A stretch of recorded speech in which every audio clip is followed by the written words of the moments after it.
Hi, welcome to the webinar. My name is Roxanne Prichard. I am the Scientific Director of the Center for College Sleep here at the University of St. Thomas. And today we are going to be talking about the College Sleep Questionnaire, or the CSQ, as we've fondly been referring to it these past few years. So just a little order of operations. I will be speaking a little bit for about 45 minutes on the development and the need for an assessment on college sleep. And then we will bring out Bertie Cunningham, the director of our operations for the Center for College Sleep, to do some Q&A, some live Q&A. So thank you for joining us. If you're just getting logged in, welcome. Again, my name's Roxanne Prichard, and we're here to talk about the College Sleep Questionnaire. So the Center for College Sleep, the mission of it is to better understand and improve college sleep by providing rigorous research, educational outreach, and innovative programming. I feel very lucky that I have found Bertie Cunningham and we have collaborated. My background is as a neuroscientist, and I study the sleeping brain. And Bertie Cunningham, our Director of Operations and Programming, is a specialist in health promotion. So together, she and I, over the last 10 years, sort of discovered the need for doing more rigorous research on sleep and also how to translate that passion into action. So I want to show you a graph of kind of how this all got started. This is ACHA data comparing our school's response to national norms on the question, within the last year, which of the following have been traumatic or very difficult for you to handle? And what we were surprised by is that sleep, which is a natural biological process, sleep, which is something that occurs naturally to every animal species on Earth, was showing up as traumatic, up there with finances and intimate relationships. And so why is it that students were struggling so much with sleep, and what could we do to better support it? We refer to sleep sometimes as the magic variable because it accounts for so much variance in our scores on alcohol abuse, in our scores on stress and overall well-being. Yet it's a variable that's not been as much addressed within the health community yet. So that's kind of a little backstory on the Center for College Sleep. What we'll do today is kind of give an overview of college student sleep in crisis. This is our very first webinar, so if you have questions along the way, feel free to type them in and we'll respond at the end. Also, if you have any ideas for future webinars, please share them. So we'll talk about the state of college sleep, then talk about the neuroscience of sleep, because it's important to understand how the brain uses sleep as a mechanism to grow and as a mechanism to restore itself, to really understand the significance of restorative, sufficient, consistent sleep. Then we'll talk about the development of the CSQ, and then how it's been implemented on our test campuses, and then we'll end up with some questions. So what we've discovered is there's a professional practice gap in college health regarding sleep education. The vast majority of students show chronic insufficient sleep. So we've been traveling around speaking with coaches at different divisions and at NCAA workshops, and it's a common joke that as soon as athletes are on the bus, they're out. You would think that that's a sign that they're sleeping well, but actually that's a sign of extreme fatigue, extreme daytime sleepiness. And that's something that's not just for college athletes. The majority of college students are not getting what their biology needs are for sleep. And the majority of students are showing poor quality sleep and signs of inconsistent sleep. So that's what we're wanting to address. 27% of students know that. So again, about 2/3 of students really struggle with sleep. 27% offer that their sleep problems are traumatic or very difficult to handle. And only about 24% report receiving any information from their campuses, but 61% report wanting to hear that information. So if we just compare the health topics that students want to receive information about in green with what they actually have received information about in purple, you can see that, of course, in purple, they've received a lot of information on alcohol and sexual assault prevention, as those are federally mandated. But overall, here in sleep, that's the biggest discrepancy. It's the second most requested health topic after stress, yet it's the least one delivered. So we've got this professional practice gap where students are wanting and hungry for information about how to get better sleep, but they're just not getting it. And this is something that we've also seen a trend in college mental health centers as well. So the Center for Collegiate Mental Health collects information on how students present with concerns and compares that to what providers say is a chief concern. So if we look at the top reasons students go to seek counseling, not surprisingly, anxiety, depression, stress, academic performance, relationships problems, interpersonal problems. By the way, we'll get to this later, but all of those are related to poor sleep. And there, 15% of students say they're presenting with sleep problems, yet only 3% of clinicians prioritize sleep, right? That is the biggest discrepancy here in the mental health collegiate database as well. And what we'll try to convince you of is that if you pay attention to sleep from the beginning by making it part of the routine assessment, you actually will get better insight into how to do care, not just for students in crisis or seeking counseling or students in health services, but also for all students. So why is it so difficult for students to get good sleep? In some ways, Dr. Mary Carskadden, who's done a lot of the research on adolescent sleep, describes it as a perfect storm of confluences that challenge good sleep. First of all, you're going from an environment that's fairly structured to one that can be very free of structure. Reduced parent supervision, noisy environments, roommates who can use the snooze button with alarming frequency, no pun intended. Technology in the bedroom, right? So I used to say computers and laptops. Now we have smartphones. Delayed phase syndrome. Prescription medications can really interfere with sleep, as does alcohol. And alcohol can interfere with sleep for up to 3 days after the use of alcohol. Caffeinated drinks. No, it's not necessarily caffeine in the morning through coffee like we're used to, but more like pounding energy drinks or energy shots in the evening. Academic pressure to get up early. And this impacts our freshman students the most because they're the ones that are sort of left over with the last 8 a.m. classes, even though biologically they're the ones that most delayed and most have trouble waking up early for classes. Irregular schedules, so your Monday, Wednesday, Friday can be different from your Tuesday, Thursday. Late night meetings and workouts and obligations. I just talked to a student last week who had the 4 a.m. to 8 a.m. shift at her library, which is 24 hours. Right? Poor time management. And the number one and number two are dealing with stress and depression. And again, I know that many of these are a challenge to sleep, but many of them are bidirectional in that if you improve sleep, you can improve stress. So this is something that we've considered as we think about how to address student sleep concerns. So I just wanted to show you just a taste of how much different a student can be who is operating under consistent, sufficient, restorative sleep. So this is a student. The bars here represent 10 p.m. in blue, 6 a.m. in yellow. This is a student who makes a point of going to bed every night between 9 p.m. and 10 a.m., and she gets up by 6 a.m. every single morning. There are a few days here, 2 I see on the calendar, where she stayed up past midnight or slept in past 6. Those are both when she was traveling with her sports team. But overall, she has consistent sleep schedule that's honoring her body's internal biological rhythm. She's getting restorative sleep, and that means that your sleep quality is good and you feel refreshed, and it is sufficient. It's meeting her biological need for sleep, which she is about a little bit over an 8-hour sleeper.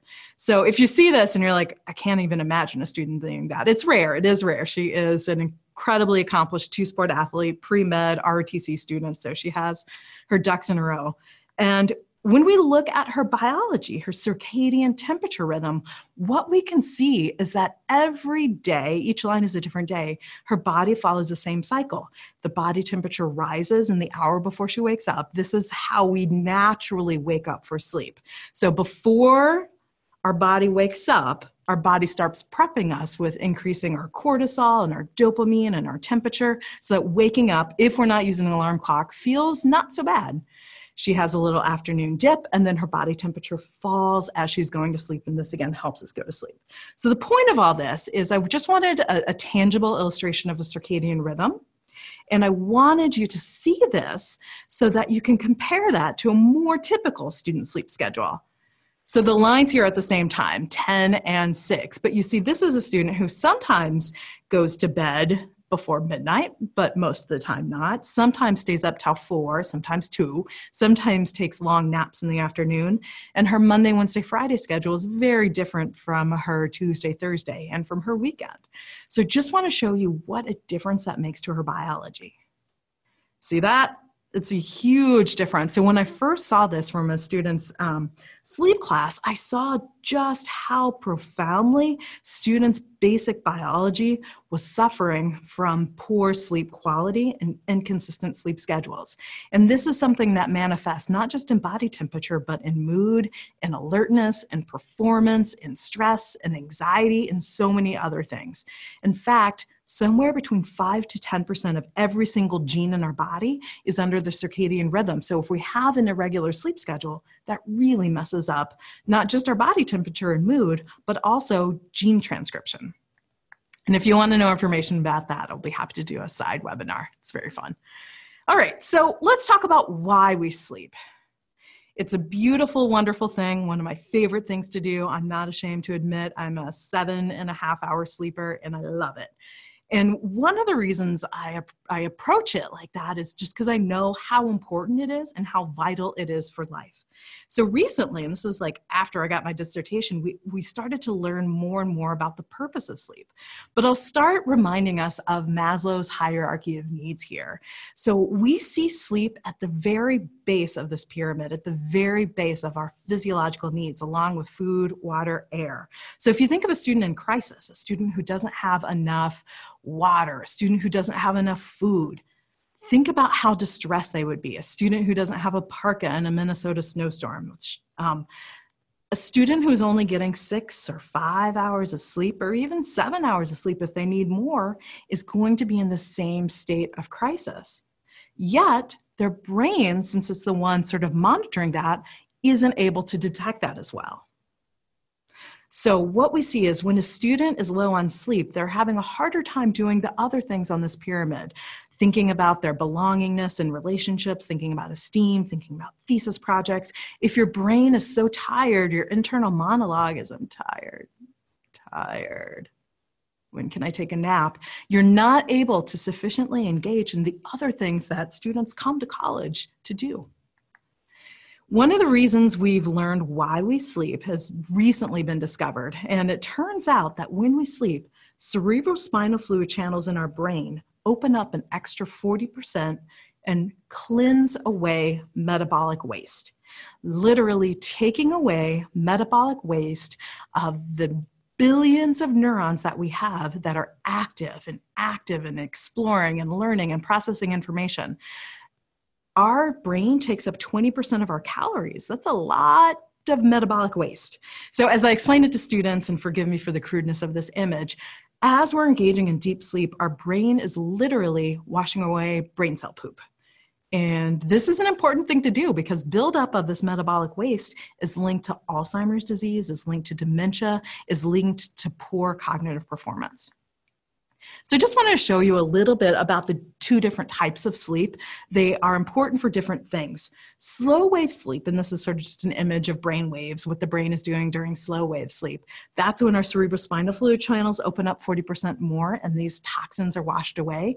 This is also when your body does a lot of repair that's inconsistent with being awake. So by repair, I mean increasing our anti-inflammatory responses, increasing our antibody production. Now contrast that with REM sleep when the brain is as active as it is if you're taking an intense exam. During REM sleep, we're processing new memories and we're calibrating emotional responses. And again, the brain is actively doing things that are incompatible with wake, but important for survival. So you see that the most advanced species, mammals, birds, are the ones that have REM sleep. And in humans, this REM sleep process is really important for different types of learning. And that in itself can be a different type of webinar. But just wanted to kind of convince you that sleep is incredibly important for the brain. Now, what are the consequences of insufficient sleep? They are so varied, and the research on this is so clear. If you want to know more, I highly recommend Matt Walker's book, Why We Sleep. It's a great science book that's accessible for the general audience about the consequences of poor sleep. But in a nutshell, poor sleep sets you up for a myriad of biological and psychological concerns. You have an impaired immune system, growth hormone suppression, your reaction time is lower, you have more aches and pains, your heart rate is more variable, your blood pressure is higher. But where we're really seeing a lot of suffering is in the mental state. A person who is sleep deprived, and if you can remember back for those of you who are parents to the first few weeks of the newborn, you can maybe get a glimpse of what students are experiencing on a pretty regular basis. You have memory lapses, you have impaired judgment, you have an inability to piece together information, you over-assess threats, and you're easier to stress, and you have lower resilience. So all those things are consequences to sleep. Some of the documented consequences are decreased productivity, and that can manifest in an inefficiency in work. More looking at fun screens and Pinterest and Snapfish and Snapchat, instead of doing homework. Increased accident frequency. So if you want to kind of look at the circadian rhythm of accidents in your health services records, I bet you see that they're linked to poor sleep. Increased risk-taking behavior, decreased retention rates, decreased GPA, increased utilization of health services, increased illness, and of course, more stress. So these are just some of the major consequences of poor sleep in college students. Just want to show you a quick GPA comparison of students that are getting above average sleep with students that are getting very poor sleep. What we see here is the line down the middle is the mean of sleepiness. So the only people who are getting better than average sleep, I shouldn't say the only people. On average, the A students are getting better than average sleep, whereas the B students are about average, and on average, the C, D, and F students are off the chart sleepiness. So it's been my conviction, and we've seen this play out when we've worked with our students who are in academic jeopardy, is that it's not necessarily a problem with the ability to handle schoolwork or a cognitive impairment. The big problem is the students' brains are just too tired to learn and organize and focus information. So sleep and mental health relationships are bidirectional. And in fact, if you take a person who's sleep deprived, maybe 4, 5, 6 hours a night for a couple days, you will find that that person is 9 times more likely to screen positive for depression symptoms and 17 times more likely to screen positive for anxiety symptoms. So this is a big concern, I think, for clinicians and healthcare providers and counselors and academic advisors. How can you tell if a student is experiencing anxiety and depression? Or how can you tell if a student is just so exhausted that their brain is manifesting symptoms of depression, anxiety, distractibility, because those are the inevitable outcomes of poor sleep? So this is where we have found, working with our counseling services and working with our health providers, that creating a sort of a rubric to follow, an assessment for sleep, can really save a lot of time and direct resources where they're needed. So the take-home message here is that sleep is a modifiable risk factor. Sleep is bidirectional with stress and poor mental health. If you improve sleep, mental health improves. If you improve sleep, athletic performance improves, academic performance improves. Sleep is something that most students don't get enough of and don't do well, and most students want to learn more about from their universities, yet very few students are getting that information. And I'm not surprised, because the field of sleep is sort of new. Like, we've only been around 25 years or so having large regular meetings. And it isn't a very big part of medical education either, unless you get a residency in pulmonary and sleep health. You're not getting formal training in sleep. So that's basically what we at the Center of College Sleep are trying to do, is to spread the word about the importance of sleep and give people the tools and the resources they need for making real change on their campuses. So again, we have about 5 to 10% of students who have a sleep disorder, and we'll talk about what those sleep disorders are today.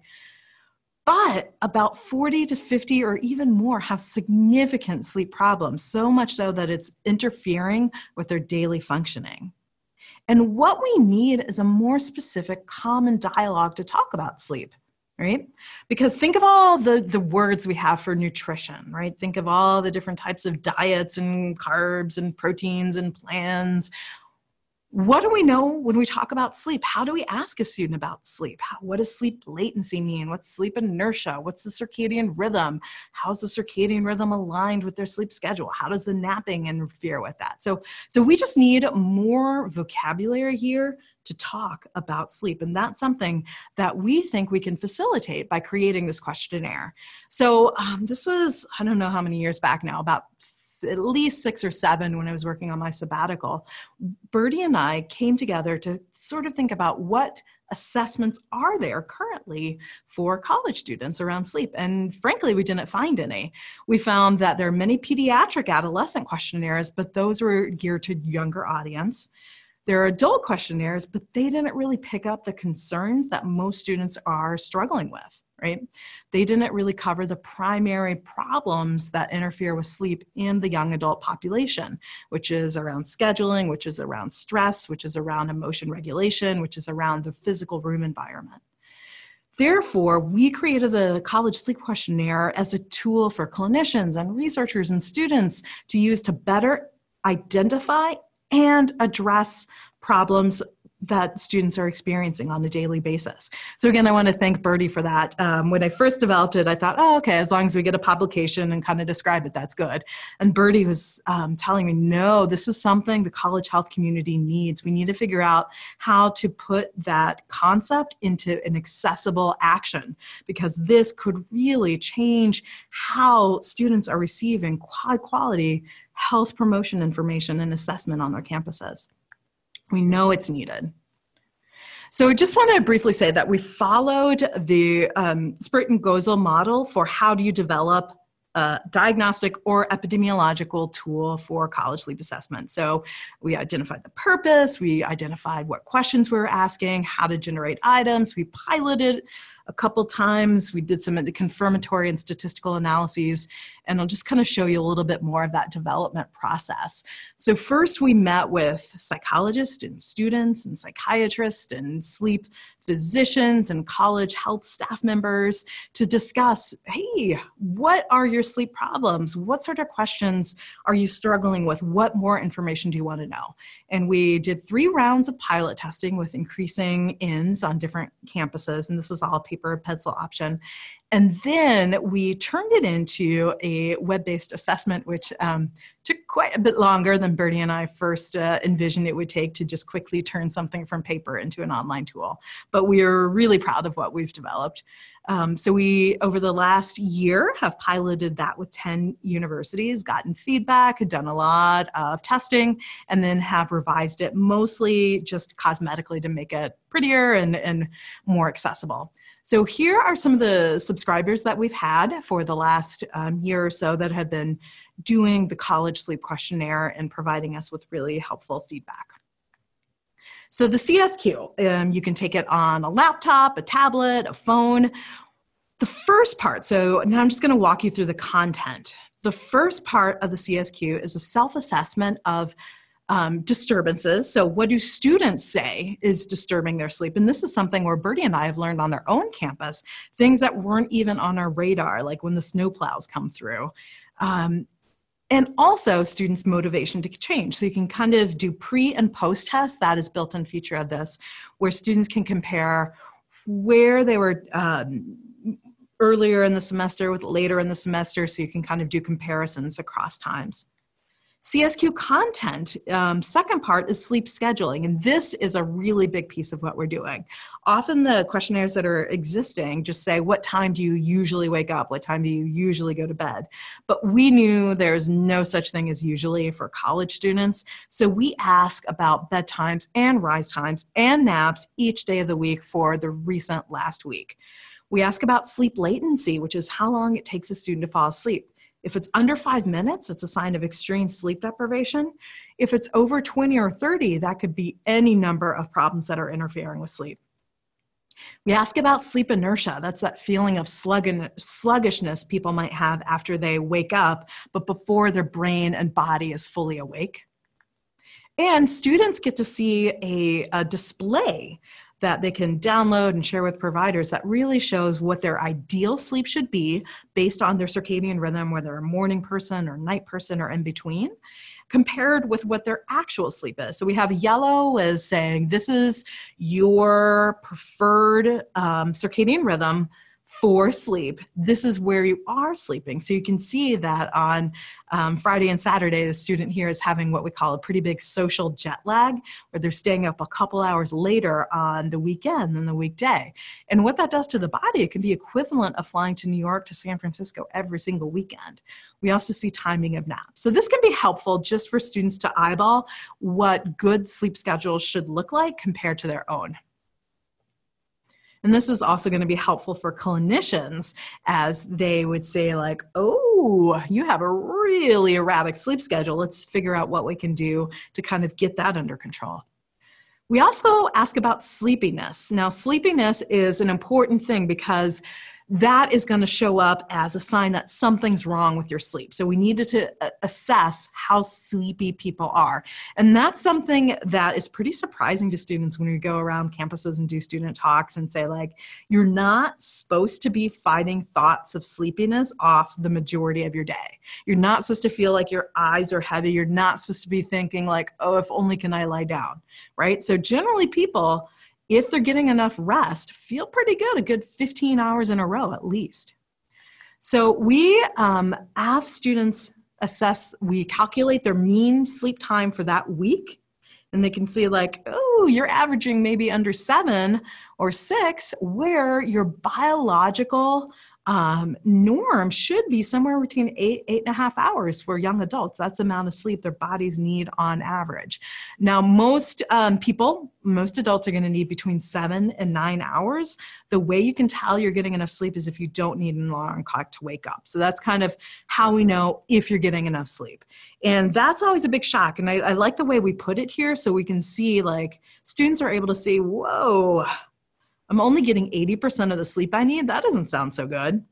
We also have a measure of excessive sleepiness. So it's true, some people may literally only be a 5 or 6 hour sleeper. And if they're never sleepy, that's maybe not such a big deal. However, we also needed this measure of sleepiness because we can tell maybe you're getting 8 hours of sleep, but if you're off the chart sleepy, that's an indication that something isn't restorative about your sleep. Maybe you have a condition like narcolepsy or restless leg syndrome that's impairing your sleep. So we also wanted to calculate this measure of sleepiness and report whether students are doing dangerous behaviors like drowsy driving, which is one of the top, or car accidents are one of the top causes of death in this population. The fourth and final piece, and the largest piece by far, is what is disturbing your sleep. So this is an extensive question. I mean, the whole thing takes about 15 minutes, 10 to 15 minutes for a student to fill out and go through the results. But we have 30 questions about what does the student experience at least once a week, and that's divided into 3 categories. Physiological, and that's where we're screening for sleep disorders. Psychological, so that's where we can pick up on things like time management as well as emotion regulation. And the easiest to fix and most common problems are sleep behaviors, like are you sleeping with electronics on? Do you have caffeine too late in the day? Do you have a sleep routine that you follow that helps with your sleep hygiene? So what we are able to do is assess 9 parameters of sleep here. And this is useful for the students to get detailed feedback on, and we'll walk you through it. As they get feedback on the CSQ, if this is an area of concern, they get links to information from national organizations. We put in some brief content, and each university, as they're customizing the CSQ to their campus, can put in their own information. So the number 1 and 2 issues are insufficient sleep. So basically, you need to sleep more. This is a priority. Here's some information why, and then campuses can add in their own information, whatever they want to do with health promotion around that.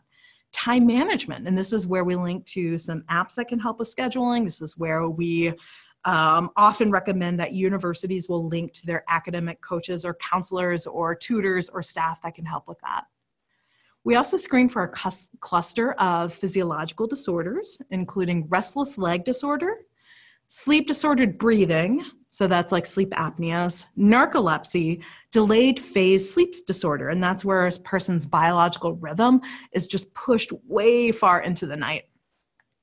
We also check for something called the stimulant sedative loop, and that's where students can be using excess caffeine during the day to help them, but then they're too jittery to fall asleep at night, so they become reliant on some sort of depressant, such as, ZQuil or melatonin, or often marijuana or alcohol or prescription anxiolytics or sedative hypnotics, or just they're sort of accustomed to a pill to help wake up and then some sort of chemical to help come down. And that can actually get you into a cycle because the sedatives disrupt your REM sleep and the stimulants disrupt your non-REM sleep. So overall, it's not a good cycle to get into. So we give some advice about timing and dosage of medications. Emotion regulation, again, is a big factor. So again, it's so hard to tease out whether a student has depression, anxiety, both, bad sleep, all of the above.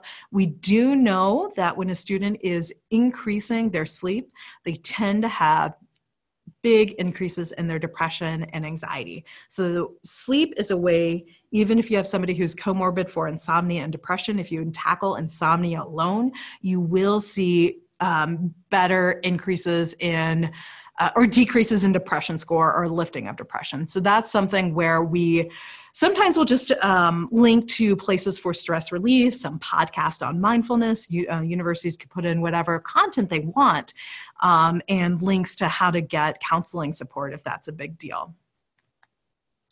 So the CSQ sleep concerns, we found that they actually correlate with academic performance. So the mode, this is the number of students who screen positive for any of these 9. The mode is 0, but most students screen positive for at least 1 or 2. So 61% screen positive for at least one of the 9 parameters that is a deterrent to sleep. And those who had 0 sleep concerns had much higher GPAs than students that had some concerns with sleep.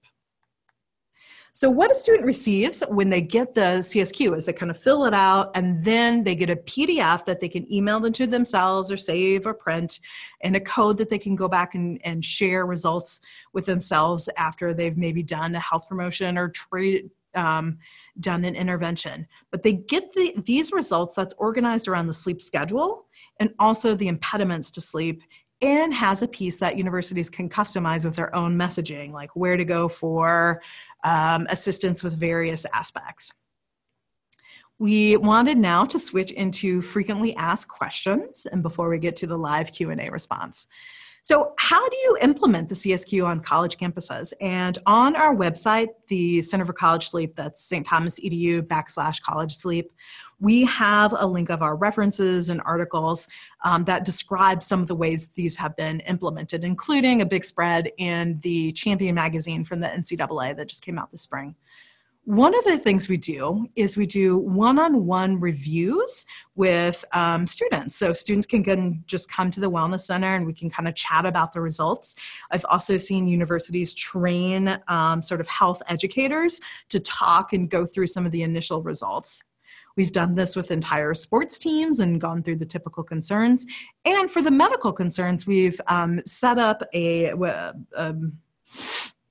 collaboration with a local sleep medicine clinic where we're able to do some at-home sleep testing. So this is a student who screened positive for sleep apnea, and then from the CSQ, and then we sent them to the health clinic here to do some overnight sleep testing, which again confirmed that they had sleep apnea, and the student had his tonsils removed and is doing much better now. All right, another question, how do you customize the CSQ? So we really wanted to make sure that the look and feel of the CSQ is one that reflects your individual campus. So this is the back end of the system. So administrators at your university would be able to go put in a logo. Here we just did the Tigers. I'm not sure if we're in a Katy Perry mood or what, but we put a Tigers University. There's just a sample. You can also pick your school's colors. And each one, there's a WYSIWYG editor where you can put in your own information with live links or telephone, press here to call this appointment, and your own messaging.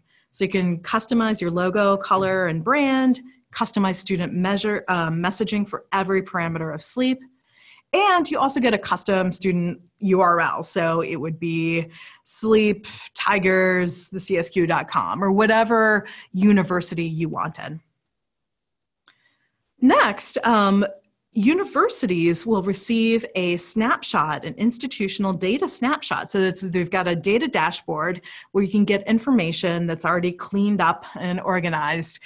Birdie and I have an ongoing joke that I like raw data and she likes data reports. But this is the reports that you would get. So it shows mean total sleep time by day of the week. It shows how many students are suffering from extreme sleep deprivation, mild sleep deprivation, or getting sufficient sleep, how long the sleep latencies are, what time the average bedtime, rise time, and social jet lag is.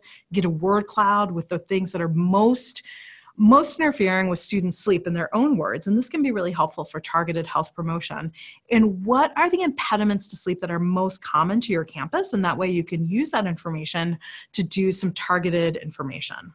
You also get demographics and readiness to change behaviors. Also, get access to the raw data, like you said, so each institution would be able to download their raw data so you can do some more sophisticated regression analyses if you'd like. Each university also gets to add their own questions in, so 3 questions in, so you can get information about, hey, did you participate in this thing? Did that help? Or what's interfering with sleep on our campus? So whatever 3 questions you would like, you can add in. We also assist with marketing materials. So I know you heard some talk, I think, at NASPA this spring, that you can have the best tool, but if it's not distributed well, then it's not effective. So we like to do whatever we can to help campuses do more health promotion around getting the CSQ out. So we have posters and door hangers. I love the do not disturb buttons. Those are door hangers. Those are pretty common. We've also really liked the prescription pads, like the tear off pads. It's like, learn how to get better sleep here, and web buttons. So we can help you with kind of marketing the CSQ.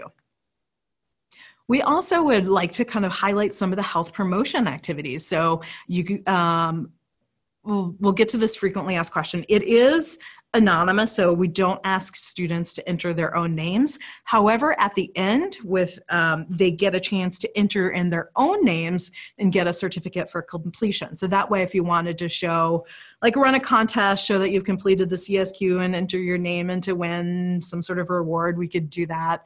Or show a coach or a mentor that you've completed it. That's helpful too. So how does the subscription model work? We wanted to keep this as low cost as possible. So what we've done is sort of done a yearly subscription that's based on institution size. So if it's a small institution, fewer than 5,000 students, the cost would be $2,000 a year, $3,500 a year if it's a medium size, and if it's over 15,000 students, $5,000 a year per the prescription model.